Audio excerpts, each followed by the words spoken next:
لە چوارچەوەی بەرگرتن و ڕوبەڕووبوونەوەی ڤایرۆسی کۆرۆنا لە سنووری پارێزگای هەڵەبجە نەخۆشخانەی بیارە کرا بە کەرەنتینە و چاودێری وردیە و گەشتیارانی تێدا دەکرێت کە لە وڵاتی ئێرانەوە دەگەڕێنەوە. بۆ ئەو مەبەستاش ڕەوشنی تەندروستی چڕوپەڕ لە سنووری پارێزگاکە گیراوەتە بەر. تا ئێستا هیچ حاڵەتێکی تەنانەت گومان لێکراویش نییەوە بە خۆشحاڵیەوە ڕەوش و باری تەندروستی ئەو کەسانەی کە ڕاگیراون لە هەردوو کەرەنتینەکە ئێستا باری تەندروستیان زۆر باشە. تەنانەت هاوسەر هەبووە کەسی هاوسەرەکەی لە بەرۆی لە وڵاتی ئێران گەڕاوەتەوە خۆیان هاتوون و لە کەرەنتینەکان نیشتەجێ بوون.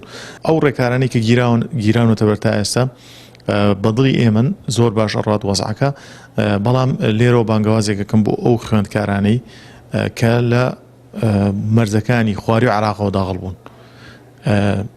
تکایە یان خۆتان تەلەفۆنمان بۆ بکەن یاخود هەمانگ بن لەگەڵ تیمەکانی تەندروستی بۆی شوێنێکی گونجاوتان بۆ دابنرێت لەوێ نیشتەجێ بکرێن. ماوەی چەند ڕۆژێکە هاتوچۆکردنی گەشتیاران لە نێوان مەرزافەرمی و نیمچە فەرمیەکانی سنووری پارێزگای هەڵەبجە لەگەڵ وڵاتی ئێران ڕاگیراوە. بەڕێوەبەری ناحەی بیارش دەڵێت چەندین خاڵی لاوەکیمانەیە بە ئامانگی لەگەڵ پاسەوانی سنوور و هێزەکانی ئاسایش و پۆلیس و ئەنجومەنی گوندەکان ئەتوانین بوار نەدەین بە هیچ هاوڵاتێکی ئێرانی بێتە ناو سنووری ناوچەکەمانەوە. ئێمەش هەستای بەداخستی مەرزەکە دیارە وەکو کردەبەر ڕێشوێنی پێش بۆ خۆپارێزی لەو ڤایرۆسە هاتوچۆی گەشتیاری لای ئێمەیان نییە. ئێمە کۆمەڵی خاڵی لاوەچیمان هەبووە پێشتر کە بە هەمان شێوە هاتوچۆی بازرگانی تیا کراوە نەوەکو گەشتیاری، بەڵام توانیمانە بە تەنسیق لەگەڵ پاسەوانی سنوور و ئاسایش و پۆلیسی مەحەلیە سەرجەم ئەو خاڵاوەشانە تون و تۆڵ بکەین و بوارنین هیچ هاوڵاتیەکی ئێرانی لە ڕێی خاڵی لاوەچەوە بێتە ئەمتەوە.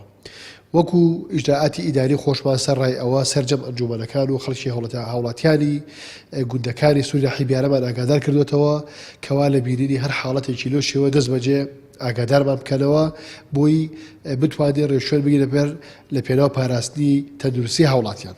لە ئێستادا لە دوو شوێن لە پارێزگای هەڵەبجە کەرەنتینە دانراوە. 55 کەس کە لە وڵاتی ئێرانەوە گەڕاونەتەوە لە ژێر چاودێریدان.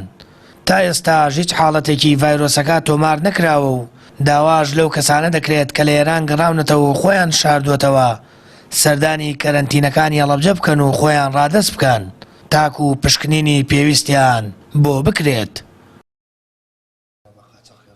سامان فتاح، کەناڵی ئاسمانی پەیام، هەڵەبجە.